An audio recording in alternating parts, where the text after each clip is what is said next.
Welcome students. बेटा आज मैं आपके साथ एनसीईआरटी के कुछ क्वेश्चन डिस्कस करूंगा। वैसे तो बेटा इंपॉर्टेंट नॉन इम्पॉर्टेंट कुछ नहीं होता है इसके अंदर, लेकिन फिर भी जब हमारे पास टाइम की शॉर्टेज हो तो हमें सिलेक्शन करना पड़ता है कि पहले मैं क्या करूं। ठीक है, तो उसी पर बेस्ड मैंने आपको एक रफ आइडिया देने के लिए क्वेश्चंस को दो कैटेगरी में डिवाइड किया है। कुछ क्वेश्चन ग्रीन मार्क्ड है, मतलब आपको सबसे पहले वो करने चाहिए, उसके बाद येलो मार्क, और जो मैंने मार्क नहीं किए वो क्वेश्चंस आप सबसे बाद में करें, जैसे जैसे आपके पास टाइम हो उसके अवेलेबिलिटी के अकॉर्डिंग। 1.1 में बेटा question number 2 and 3 rational numbers find out करने हैं। तो बेटा ये आप सेकंड प्रायोरिटी पे इसको रख सकते हैं। इसमें बेटा रूट 2 और रूट 3 रूट 5 को नंबर लाइन पे प्लॉटिंग करना काफ़ी इंपॉर्टेंट क्वेश्चन है। बेटा 1.3 में क्वेश्चन नंबर 1, 3, 8 एंड 9, और इसमें बेटा जो थर्ड क्वेश्चन है वो बहुत ही ज़्यादा इंपॉर्टेंट है, और फर्स्ट क्वेश्चन भी बहुत ज़्यादा इंपॉर्टेंट कैटेगरी का है। थर्ड क्वेश्चन में बेटा पॉइंट के बाद सारी डिजिट पे बार नहीं होता, तो वो वाला क्वेश्चन ज़्यादा इंपॉर्टेंट होता है। जैसे पॉइंट 2 के ऊपर बार नहीं है, 3, 4 पे फिर बार है। ठीक है बेटा, तो ऐसे क्वेश्चन ज़्यादा इंपॉर्टेंट होते हैं, तो इन क्वेश्चन को जरूर कर लेना। सक्सेसिव मैग्निफिकेशन बेटा ये क्वेश्चन एग्जाम में कम आता है, बहुत ज़्यादा नहीं, लेकिन फिर भी इसको कर लेना चाहिए, इंपॉर्टेंट है ये क्वेश्चन भी। बेटा 1.5 में रैशनलाइज का क्वेश्चन नंबर 5, और फोर्थ तो बेटा नंबर लाइन का क्वेश्चन है, इंपॉर्टेंट है। फिफ्थ बेटा रैशनलाइज बहुत इंपॉर्टेंट है, लेकिन एनसीईआरटी में इसका लेवल बहुत ईजी है, तो बेटा इसका थोड़ा सा प्लस लेवल की आपको तैयारी करनी पड़ेगी, चाहे किसी और बुक में से आप प्रैक्टिस कीजिए। ठीक है, तो आप अगर मेरे चैनल पे देखेंगे तो सभी टॉपिक्स की आपको वीडियो मिलेंगी, जो मैं मार्क करवा रहा हूँ आप उसकी वीडियोस वहाँ से देख के प्रैक्टिस कर सकते हैं। बेटा ये 1.6 में भी जो क्वेश्चन है प्रॉपर्टी पर बेस्ड है। बेटा अगर 1 मार्क में ये क्वेश्चन आता है तो ईजी आता है, लेकिन अगर ये क्वेश्चन थोड़ा सा ज़्यादा मार्क्स में आता है तो ये टफ कैटेगरी में आता है। तो एनसीईआरटी में इसका लेवल भी बहुत लो दे रखा है, तो ये भी आपको बाहर से थोड़ा बहुत इसको प्रिपेयर करना चाहिए, काफ़ी इंपॉर्टेंट क्वेश्चन है ये। हाँ बेटा, पॉलिनोमियल के अंदर एक बार देखते हैं कि क्या क्या इंपॉर्टेंट चीज़ें सबसे पहले आपको करनी चाहिए। बेटा देखो 2.1 तो बहुत ही ईजी है, 10 मिनट्स लगेंगे, अगर किसी ने थोड़ा भी नॉलेज होगी तो ये कर लेनी चाहिए। 1 मार्क का क्वेश्चन इसमें से आने के पूरे चांस है। बेटा इसके अंदर वेरीफाई करना कि कोई वैल्यू 0 है या नहीं है, ये बेटा बहुत अच्छा क्वेश्चन है ये। ठीक है, तो इसको भी आपको अच्छी तरह प्रैक्टिस कर लेना चाहिए। बेटा देखिए ये 2.3 के अंदर जो क्वेश्चन दिया हुआ है, ठीक है, ये रिमाइंडर निकालना होता है इस क्वेश्चन के अंदर, तो ये भी क्वेश्चन काफ़ी अच्छी कैटेगरी में ग्रीन मार्क किया हुआ है बेटा, इसको सबसे पहले आपको कर लेना चाहिए। बेटा एग्जाम्पल 12 जो है, इस तरह के क्वेश्चन सबसे ज़्यादा find the value of K, find the value of M, सबसे ज़्यादा इंपॉर्टेंट क्वेश्चन होते हैं ये वाले, तो आपको इनको बहुत ज़्यादा ध्यान दे के करना चाहिए। हर चैप्टर में जहाँ भी आएगा के की वैल्यू वाला क्वेश्चन बहुत इंपॉर्टेंट होगा।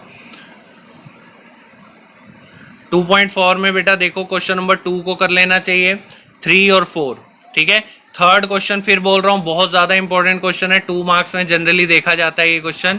और बेटा फिफ्थ क्वेश्चन मैंने येलो से इसलिए मार्क किया क्योंकि थोड़ा सा डिफिकल्ट लगता है बच्चों को, तो आपको बाद में टाइम मिले तो कर लेना। फोर्थ क्वेश्चन बेटा मिडल टर्म स्प्लिटिंग है, बहुत बेसिक चीज़ है, 8 क्लास में भी 8 क्लास में हम सीख कर आ चुके हैं, तो बेटा इसको आप इजीली कर सकते हो और इंपॉर्टेंट बहुत है ये क्वेश्चन। बेटा आइडेंटिटी वाली एक्सरसाइज 2.5 के अंदर बेटा देखिए 6th, 7th, 8 तीनों ही सेकंड प्रायोरिटी क्वेश्चन है, मतलब येलो मार्क्ड है। ठीक है, तो येलो वाले जो क्वेश्चन है आपको बाद में सेकंड नंबर पे करने चाहिए। बेटा ये जो 12th और 14th क्वेश्चन है ना, हद से ज़्यादा इंपॉर्टेंट क्वेश्चन है ये, लेकिन 14th क्वेश्चन जिसके ऊपर तीनों के ऊपर 3 पावर होती है, हर बार आता है ये क्वेश्चन, लेकिन एनसीईआरटी लेवल का नहीं आता, आपको थोड़ा बाहर से इसका प्रिपरेशन करनी पड़ेगी। 3 पावर वाला क्वेश्चन बहुत इंपॉर्टेंट कैटेगरी। ठीक है बेटा, चैप्टर 3 कोऑर्डिनेट ज्योमेट्री पे कोई कमेंट करने की जरूरत नहीं है, सबसे ज़्यादा इजी पूरी बुक का सबसे इजी चैप्टर, और शॉर्ट भी बहुत है। विद इन 1 आवर आप इस चैप्टर को आराम से प्रिपेयर कर सकते हो, और एग्जाम में क्वेश्चन आना ही आना है इसका 3 to 4 मार्क्स में, तो बेटा बहुत अच्छी तरह इसको प्रिपेयर करना चाहिए। बेटा फोर्थ चैप्टर देखेंगे, लीनियर इक्वेशन इन 2 वेरिएबल्स। देखें इसमें क्या क्या चीज़ें करने वाली ज़्यादा इंपॉर्टेंट है। देखिए बेटा ये ABC की वैल्यू अरेंज करके, ABC की वैल्यू सिर्फ 5 मिनट्स का काम है, बहुत इजी क्वेश्चन है, अगर एग्जाम में जनरली आता है 1 मार्क में ही आता है, लेकिन ये देखा जाता है क्वेश्चन का।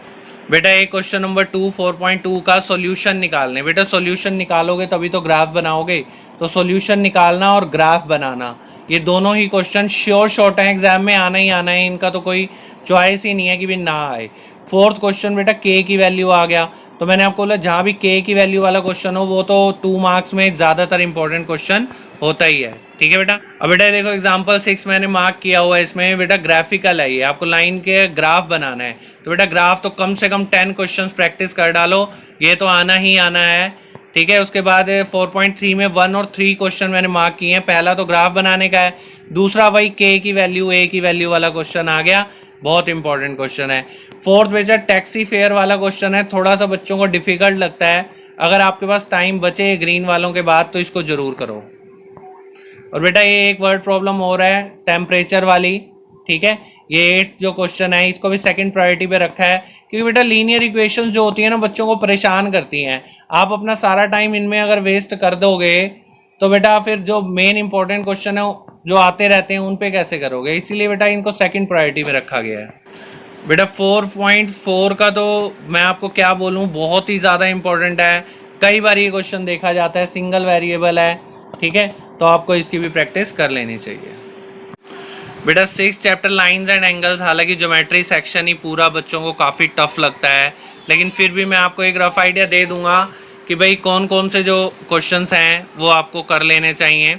बाकी बेटा कोई कुछ ऐसे इनके बारे में कुछ ज़्यादा इंपॉर्टेंट क्या है कमेंट ज़्यादा किया नहीं जा सकता, बट फिर भी theorem 6.1 vertically opposite angle equal prove करने, ये कई बार ही देखा है एग्जाम के अंदर रिपीट होती है। ठीक है। और एग्जाम्पल 1 अच्छा एग्जाम्पल है काफ़ी। उसके बाद बेटा ये देखो इसके अंदर 1 पॉइंट जो आपकी 6.1 जो है इसमें जो क्वेश्चन नंबर 2 है इसके अंदर अच्छा क्वेश्चन है, और 5th क्वेश्चन भी काफ़ी बहुत बार देखा जाता है बेटा 5th क्वेश्चन, तो 3rd और 4th क्वेश्चन को जब टाइम मिले इन ग्रीन वालों के बाद तब भी उनको भी कर लेना चाहिए। बेटा एक एग्जाम्पल 4 मैंने मार्क किया नहीं हुआ, लेकिन एग्जाम्पल 4 बहुत ज़्यादा इंपॉर्टेंट क्वेश्चन लग रहा है, और ये एग्जाम में इस तरह के क्वेश्चन जिसमें एक पैरेलल लाइन ड्रॉ करनी होती है अच्छे क्वेश्चन माने जाते हैं ये एग्जामिनेशन पॉइंट ऑफ व्यू से। 6.2 का 1 क्वेश्चन है तो बहुत इजी, लेकिन 1 मार्क 2 मार्क में बहुत इजीली ये आराम से आ सकता है बेटा पेपर में। अच्छा 4th और 5th क्वेश्चन बहुत ही अच्छी कैटेगरी के, 4th क्वेश्चन तो बहुत ही अच्छा क्वेश्चन है बेटा, इनकी प्रैक्टिस आपको कर लेनी चाहिए बेटा। फिर भी शॉर्ट मैं कुछ नहीं कह सकता, लेकिन हाँ जो एक्सपीरियंस बोलता है कि भाई ऐसे टाइप के क्वेश्चन ज़्यादा देखे जाते हैं, तो वो मैं आपको एक रफ आइडिया जरूर दे रहा हूँ, क्योंकि ये एंगल निकालने वाले हैं, कुछ भी पूछा जा सकता है एग्जाम के अंदर, तो ठीक है। आप देखो बेटा ये एक the sum of the angle theorem 6.7 बेटा ये बहुत बार आती है, ठीक है, तीनों एंगल 180 डिग्री प्लस करके आते हैं, ये थ्योरम को अच्छी तरह प्रिपेयर कर लेना, बहुत अच्छा क्वेश्चन है ये। उसके बाद आपका ये बेटा 6.3 में क्वेश्चन नंबर 3 वही, ये तो बेटा प्रैक्टिस बेस्ड क्वेश्चन है, कहने का मतलब कि भाई आपको नॉलेज होगी चैप्टर की तभी तो आप कर पाओगे।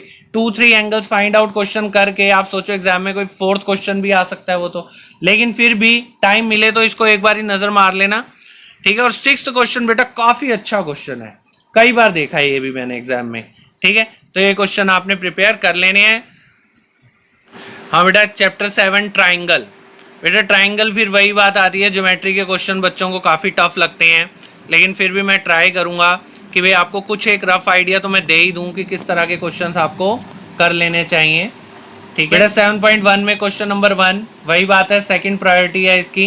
क्वेश्चन नंबर 2, क्वेश्चन नंबर 3 काफ़ी अच्छा क्वेश्चन है, और 5th भी काफ़ी अच्छा क्वेश्चन। कॉन्ग्रुएंसी बेटा प्रूव करनी होती है, क्वेश्चन तो ये एक जैसे हैं, लेकिन वही अगर आपको आते होंगे तो आप इनको जरूर करो बेटा। एक इसके अंदर में 7th क्वेश्चन मार्क नहीं किया क्योंकि थोड़ा सा डिफिकल्ट लगता है बच्चों को, तो आप ये भी करें। 6th और 7th क्वेश्चन काफ़ी अच्छी कैटेगरी के क्वेश्चन माने जाते हैं बेटा। उसके बाद एक थ्योरम है, ठीक है, ये जो 7.2 है ये अच्छी थ्योरम है, ठीक है। आइसोसेलेस ट्रायंगल के अंदर जो इक्वल साइड्स के अपोजिट एंगल्स होते हैं इक्वल होते हैं, काफ़ी आती रहती है एग्जाम में, तो ये आप इसको भी प्रूव करना सीख लें बेटा। 7.2 में क्वेश्चन नंबर 3 काफ़ी अच्छा क्वेश्चन है।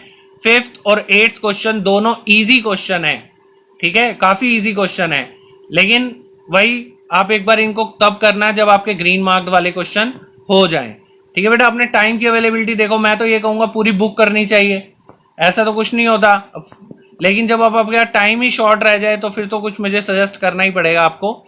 तो बेटा अब ये देखो कुछ 7.3 में क्वेश्चन नंबर 1 काफ़ी अच्छा है, 2 भी अच्छा क्वेश्चन है, सेकंड प्रायोरिटी पे रखा है इसको मैंने बेटा। 7.4 में क्वेश्चन नंबर 1, 4 दोनों ही बहुत अच्छे कैटेगरी के क्वेश्चन है, चैप्टर 8 क्वाड्रिलेटरल, ये भी ज्योमेट्री का क्वेश्चन जनरली बच्चों को टफ लगता है, लेकिन फिर भी थोड़ा बहुत डिस्कस करेंगे इसके बारे में कि भाई हमें क्या पहले कर लेना चाहिए। ठीक है बेटा, एग्जाम्पल 1 जो इसके अंदर दे रखा है ये मैंने मार्क किया हुआ है पेज 141 पे, अच्छा क्वेश्चन है ये काफ़ी। उसके बाद बेटा आपका एग्जाम्पल 2, बेटा एग्जाम्पल 2 भी काफ़ी अच्छा क्वेश्चन है, मैंने मार्क नहीं किया हुआ है लेकिन ये अच्छी कैटेगरी का क्वेश्चन है, कर लेना चाहिए आपको। उसके बाद बेटा आ जाते हैं हम, बेटा ये क्वेश्चन टफ है, एग्जाम्पल 5 बच्चों को टफ लगता है, लेकिन अगर आप कर लेते हो तो आया तो ये सीधा 4 मार्क्स में आएगा और काफ़ी अच्छा क्वेश्चन है बेटा ये।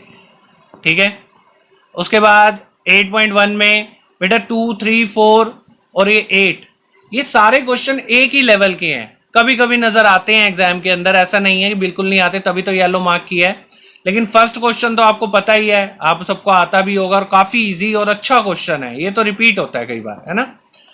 तो अब इसके बाद 11th क्वेश्चन बेटा, ये भी बहुत अच्छी कैटेगरी का क्वेश्चन है। बेटा बेसिकली क्या है, क्वेश्चन एक दूसरे से लिंक्ड होते हैं, थोड़ा थोड़ा अगर आपको नॉलेज होगी ना बेसिक, तो आप सभी क्वेश्चन कर सकते हो, लेकिन टाइम की शॉर्टेज है तो बेटा ये क्वेश्चन आपको 11th जरूर कर लेना चाहिए। ठीक है, उसके बाद बेटा 8.2 के अंदर सारे मैंने येलो मार्क किए हैं। क्यों येलो मार्क किए हैं, क्योंकि बेटा ज्योमेट्री अगर आपको टफ लगती है तो बेटा इनको सेकंड प्रायोरिटी पे ही रखो। ठीक है, क्योंकि ज्योमेट्री का कोई पता नहीं होता कौन सा क्वेश्चन ज्यादा चांस है, कम चांस है। टॉपिक का आइडिया लगा सकता है लेकिन कोई भी क्वेश्चन का आइडिया नहीं लगा। 7th क्वेश्चन अच्छा है, अच्छी कैटेगरी का क्वेश्चन है, इसको आपको कर लेना चाहिए। ठीक है बेटा, तो बेटा मेरा यही सजेशन है कि मैक्सिमम टू मैक्सिमम करो, सिर्फ किसी कुछ क्वेश्चंस के भरोसे एग्जाम में नहीं जाना चाहिए। आप जितने मैक्सिमम टॉपिक कवर कर सकते हो करो। बाकी बेटा इसके बाकी के जो चैप्टर्स हैं मैं आपको नेक्स्ट वीडियो में आपके साथ शेयर करूंगा। ठीक है, अभी आप कनेक्ट रहो बेटा, चैनल सब्सक्राइब नहीं किया ना तो चैनल सब्सक्राइब कर दो ताकि आप मेरे साथ जुड़े रहो, जो मेरे कुछ से हो सकेगा मैं आपकी हेल्प करता रहूंगा। ठीक है, और आपको कुछ ना कुछ इंस्ट्रक्शन गाइडेंस देता रहूंगा। Thank you so much.